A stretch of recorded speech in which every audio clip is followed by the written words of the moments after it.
and welcome to the first episode of the Awaken Together podcast. I am Jennifer. And I'm Kat, and today we are going to tell you all about who we are, how we met, and our goals for this podcast. Yes, this is so surreal to be sitting here and doing this. Truly, I feel like fate for us really kind of brought us together to do this, don't you think? It's so surreal to be here. I so agree. It's wild to think about the first moment we met, and now here we are sitting down doing this together. It's really special. Yeah. So we want to go into first just kind of a little bit of like the easy parts of who we are, just like the quick, short, and sweet. We're definitely going to get way more into the muck of our like spiritual awakenings that we've both experienced. But yeah, you want me to go ahead and start, Kat? Kick it off. All right. Awesome. So yes, my name is Jennifer once again, and I'm originally from Florida. I lived in West Virginia for about 3 years and then moved to Colorado. In Colorado was when I really got to dabble more onto the spiritual path, but my working journey fully started in like physical therapy. So I've been doing physical therapy about 8 years. I started yoga teacher training in 2016 and have been teaching like various classes, at different locations, park classes, online classes. But yes, moving to Colorado, which would have been in 2018, is when I feel like my spiritual journey like really took off. So that is what has kind of like led me to this very moment. Kat, you can give a few of your about me highlights. I love that. So grateful that you made the move, and I did too. There's a lot of us transplants out here. Yeah, so for I guess sure. I'll start by going backwards. I am Katerina, and I'm a holistic health coach and a yoga teacher, and I'm also living in Denver, Colorado. Moved here from Boston, Mass back in 2018 as well, January 2018, with my then boyfriend, now husband. A lot has happened in 3.5 years. Yeah. So, yeah, when I moved out here, I was working in sales, educational travel in particular, working with teachers down in North Carolina to help get their middle school and high school students traveling abroad. Traveling is something that has really shaped the person I am today, and I'm 100% Greek, so that's a really big part of me as an individual and my upbringing and my values, where it's all come from. I love that. Yeah. So, really before that, there's a whole story that we'll get into probably in our next episode of how we got here to We this place. figured that the about me of us, it has to just be these little baby highlights, because the spiritual awakening side of us, which is what we want to make this podcast like mainly about, is going to be kind of a whole separate story.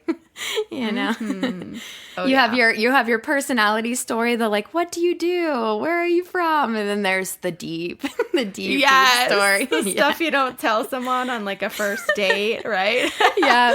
I'm getting more to becoming that person that just does go there, but you know. Oh, for sure. Likewise, girl. You and I both. Yes. And the way we met was actually pretty wild, right? There's a whole story behind that. So do you want to give some deets on how we met? Yeah, it is really, really funny. And I couldn't remember what year you moved to Colorado. It's so funny. We both moved to Denver in 2018. I didn't even remember that part. I know. But yeah, when I moved to Denver, I had just come from West Virginia. And West Virginia was a really just kind of like odd little piece of my life. But I knew when I moved to Denver that I really needed to connect with like-minded people. So I decided to reach out on the Yoga Girl community, which is Rachel Brathen's like podcast and Facebook page, and reach out and just see if there were other yoga girls in Colorado, which led me to kind of start my own page for Colorado Yoga Girls. And it was just a small little, throwing it out there to see if I could kind of meet anybody. And one of the meetups I hosted, Kat ended up coming along with some few other girls, and that was like our first time getting to just meet in person. We just did a little yoga class, got to talk. And yeah, that led us to just follow each other on social media. And then when we started noticing, I think later in the year of 2020, Kat had quit her job, her 9 to 5, and I quit my 9 to 5 in January. And I think both of us were really starting to focus on our social media pages and really starting to share our story. And I started going, okay, like Kat and me seem like we're in the same spot in life. Seriously, it's kind of scary how parallel our lives have been in terms of timing, in terms of things that we've endured, gone through, even location. Like it's just been wild. So we can't wait to share more of that with you all. Yeah, and honestly, like me and Kat have gotten to have a lot of conversations, but this podcast will even be us getting to know some of the depths. Like some of our interactions have just been, little conversations over the years. So this is our first time really like getting to fully connect. So that'll be really fun too. And I think a part of the story that I should have mentioned in my little about me is I'm currently living on the road out of my car and kind of traveling across the country. So for Kat, me and her just have all of our interactions this like last year have all been just via social media. So it's so fun to get a consistent space to talk to. So we want to go over with you too what our goals are for this podcast. Yeah? Yes, we've got a lot of them. So yeah. So goal number 1 is to share our experience, our spiritual awakening experience, because it hasn't been an easy road. It hasn't been neat, tidy, what you'd expect. And we'd love to just share that for anyone who's interested in forging this path for themselves. Yeah. And I think too, like with our own individual stories, maybe some of what we say will resonate and you'll be able to recognize some of those things in yourself. But this has also been a really unique time in history. So, we all just went through 2020 together. We still are in a lot of unknown currently, even day to day. And I think with that though, it's very unique to be able to see all these strangers out and about and know that we all collectively just went through something and are still going through something. And I think that's led a lot of people to have more time to kind of focus on what their values are, or at least not have their normal escapes that we all used to kind of have, where we didn't maybe have to focus on self nearly as much because we could just move through life really busy. And I think 2020 kind of changed our external so much that a lot of people seem to have at least dabbled more into the internal if they hadn't previously, Absolutely. We are in the midst of a massive paradigm shift, and we are in the age of Aquarius. This is what the hippies were singing about back in the 60s of it's the dawning of the age of Aquarius. Well, guess what? We're in it now. And it's this massive shift from masculine way of life, very corporate, very business focused, hard, no pain, no gain mindset mentality, to a more feminine, softer side where people are opening up, people are caring about their personal growth, caring about how they talk to themselves, and wanting to shift that from a place of really like being hard on yourself to one that's a little bit lighter and freer and just more kind at the base of it, would you say? And I cannot wait to go into the depths with you on this masculine to feminine kind of shift. Like there is so many details to go into on all of that. So I'm so glad you emphasized that. But yeah, I really do believe there is a lot of ways to look at the reality of what we're experiencing now. And I'm really big on TikTok. I love making TikToks, and so on that page, I do know there is a lot of people kind of seeking the spiritual world, maybe a little bit more than previously. And I think with that, there's a lot of beauty because that can be a huge side by side with the healing journey and healing from old wounds, learning to find confidence and self love again, and becoming through things a lot more consciously, which is kind of what awakening is all about. But yeah, with that also comes a ton of fear at first, trying to figure out what to let go of. Releasing old versions of yourself can be extremely terrifying. There's like a grieving process with a lot of that. And it can also be really hard when you feel like you're going at it alone. So that was a huge part of starting Awaken together, is that we can kind of go over the subjects that we've already focused on in our own life, but also go over a lot of the different things that get advertised to us and kind of what the shadow side of things can be, but also the beautiful parts of the spiritual worlds that, we definitely want to lift up and emphasize. Yes, said so well.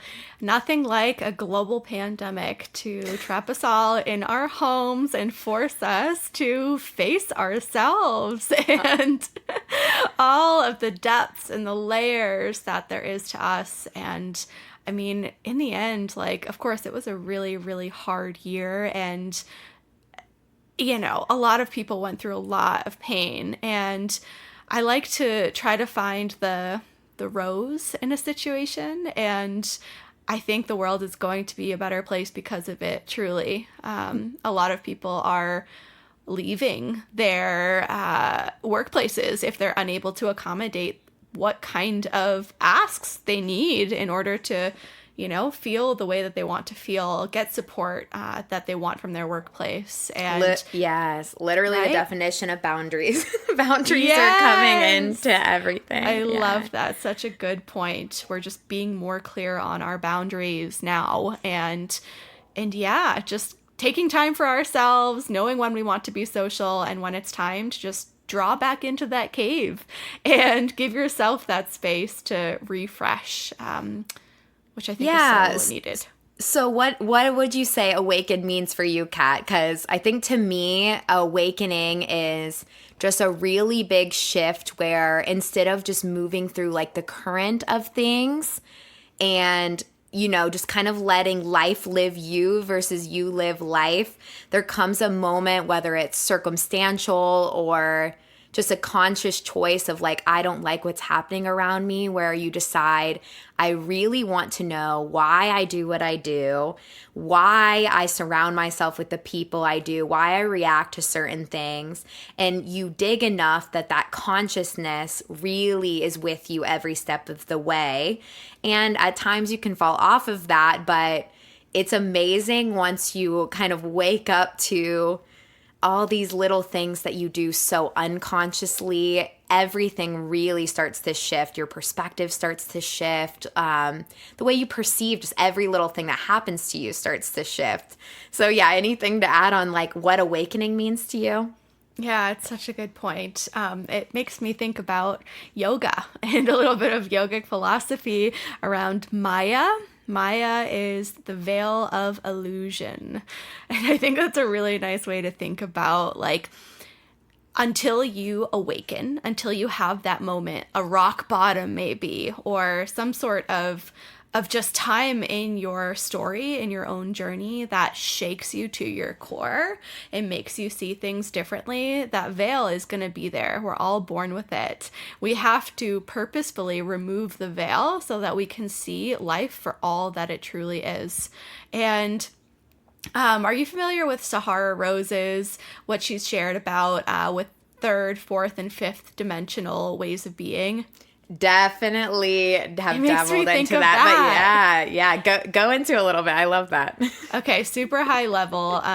Most of the world, we live in a 3D third dimensional society. And so that is ruled by the ego, our sense of me, of I am, of pain. It also serves a purpose. It protects us. Like if you're going to walk across the street, but there's cars coming, your ego is going to say, nope, we're not going there. Like it's not safe. So it's that place of wearing your heart on your sleeve in the way that your emotions are readily available at all times, and you're thinking about yourself, me, right? Mm-hmm. So the fourth dimension is the bridge between the third and the fifth. This is the place where you begin to see things differently, like you were saying. It's how you start to question things in society that maybe you never questioned before and start to feel a little weird or a little icky. It's poking holes in things. Even conspiracy theories, which I don't love the word conspiracy theory because it is just another way of thinking. Of course, sometimes it can get really in the weeds. Yeah, I would love to do a full episode on that. Yes, stay tuned. we gotta do that. Right. Yes, but it is the bridge. So in order to get from the third to the fifth, you have to have a 4D moment in time. And a lot of people get stuck in the third or the fourth. Those are where a lot of people tend to be. Now, the fifth dimension, this is that place of awakening, of being in touch with your highest level version of yourself. This is a place of enlightenment, of being at peace with everything, even hurt and suffering and pain, being able to let it pass through you rather than clinging on to that. So this space is really common to have like moments of. It's less common to be in the fifth dimension for lasting periods of times because of the society that we live in. And we're constantly being drawn back, whether it's people in our lives or work or different stimuli happening in our environments, we get pulled. And so it's all just a beautiful balance of floating between one to the next, and back, and catching yourself when maybe you've been in a lower dimensional way of being for a little while long. Love it. Yes. And so if all of that sounds completely foreign to you, we will definitely dive in because these are all the subjects I love talking about. I think beyond looking at what our goals are in spiritual awakening, what we're trying to achieve, like Kat was saying, like kind of getting into a totally different dimension, our way of thinking has shifted. That'll definitely be some of the subjects we go into, but I thought it'd be fun, Kat, to go into some of what we each love that we like to talk about, just so you guys can get a little preview of some of the subjects we're really passionate about. So Kat just did a first one for me. Like I love deep conversations on theory of existence, why we are here, what our deeper purpose is collectively and individually. I love, Kat already knows, to talk about astrology. I have spent like 3 years as that, studying that as like a full side hobby. I'm obsessed with the Enneagram, all things self-analysis. I love talking about different books and movies. I'm a huge movie nerd, like love to watch the most strange out there movies. And I love reading a bunch of different books, so I share that stuff a lot. Other categories, we're definitely going to talk about yoga. For me and Kat, that was our catalyst for a lot of things. So that's another subject we're definitely going to get into in these first several episodes as well. You want to share a couple of the stuff you like to side dabble in as well, Kat? I'd love to. Everything you mentioned, basically, you're definitely more of like the Enneagram nerd, which I love because I love always hearing everything you have to say about it. And aside from that, like I know we're both Reiki practitioners, so protecting Reiki. your energy. Yeah. Yes. I love helping people with that and like really focusing in on it for myself because as an empath, it's really easy to become out of balance in that and just find yourself with other people's energy residue. So that is a big topic that I love to talk about. And What else? You are the nutrition baddie. Don't forget. Oh, for Kat sure. posts these pictures of food that like make you salivate if you I follow love her food. page. I Yeah. love food. Food's my favorite. It The didn't Greek always- background really makes some like sense too. I feel like Yes, yeah. we Oh, love our food, travel, hospitality, all of it. And this is a little off the cuff, but it's our podcast, so I'm saying it. But psychedelics is something that yes, plant medicine. plant yes. medicine in the past few years, it's really propelled me forward on my path of healing. And it's not just because of those substances. It's due to really just exploring the inner workings of my mind and fully learning how to trust myself, and no matter what kind of situation I'm in. So self-trust, taking risks, poking holes in society, all that 4D way of thinking. I like love we were I saying. love your little sass on your little like let's break all the old down, because I'm like, yes, I feel that so Let's much. tear it down. Tear That's it right. Yeah, We'll and rebuild it.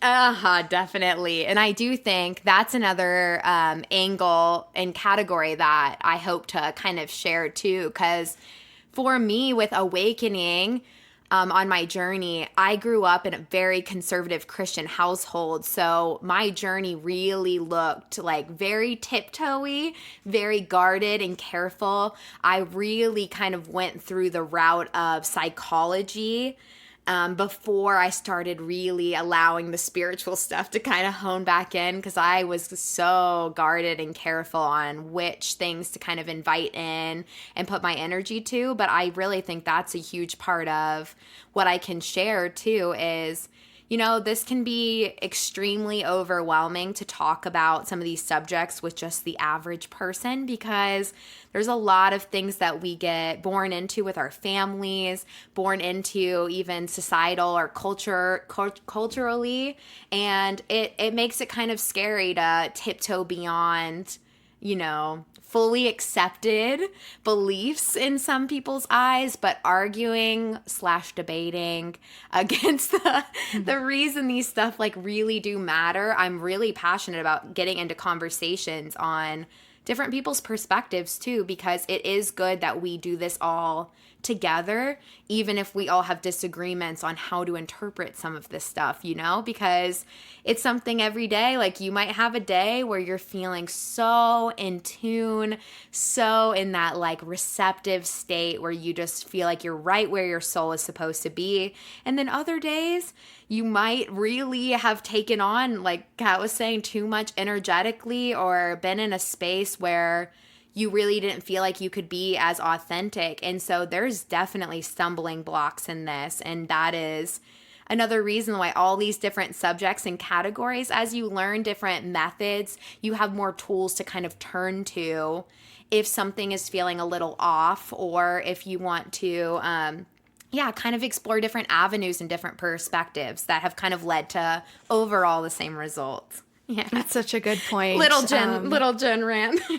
No, I love it. And it kind of reminds me, like, I think it was back in 2014, 2015, I was taking a yoga class in Boston, where I'm from, and I remember the teacher saying something along the lines of, now allow your healing to happen. And he was talking all about healing. And this was new to me then. And it's crazy to think about now, but I had a little moment of defensiveness where I was like, I don't need to heal anything. This is what I was thinking in my head. I was like, I don't need to heal anything. I'm good. What do all these people have to heal? Yeah. And now, like, oh my goodness, I had no idea. I was just at the surface. But then after that, I couldn't forget about it. And it prompted me to just think about, like, what healing is as a whole, what that can mean. It's not just like having a wound, an obvious thing on your skin that needs to scab up and heal. These things are invisible most of the time. Yeah. And I do think that was a beautiful story, because that is really kind of usually how it happens, is these little seeds get planted along the way. And as they start to bloom, you start to piece together like, whoa, that led to this, which led to this. And it's like everything just starts to seem so much more kind of divine and beautiful. And I think you get a whole other lens of realizing this journey of being here and existing is actually really beautiful, even though we have so many things telling us that we don't have enough or that we are lacking. You can fall into that space of gratitude so much easier, which me and Kat have talked about this before. It is interesting with awakening because your external life might look a lot more boring, but your internal life is this beautiful, vivid, connection. You feel just so much different on the inside. And although other people can't always see what's changed about you, I can attest from my own journey that my internal dialogue and the stuff that I used to think and feel so intensely, so much has diminished along the way. And so that has been a huge reinforcer that I'm on the right path and that I'm doing what I'm supposed to. But that is why we have to do it together, is because one thing that you might tell someone the other day is exactly what you need to hear, months later, it's wild. And that's so beautiful. I love that you shared that, Jen. You're definitely on the right path. That inner self-talk, feeling that difference is so vastly important. Yes. Yeah. So this was an awesome episode 1. We are so thankful that you guys will be tuning in. I hope you get so much out of this podcast, because even just getting to talk all this stuff out means the world to me, and I know it means the world to Kat. Our next episode is going to go all into our spiritual awakening and what that actually looked like for each of us. Can't wait. We'll see you all next time. Thanks for joining. Yes. Thank you, Kat. Bye. Bye.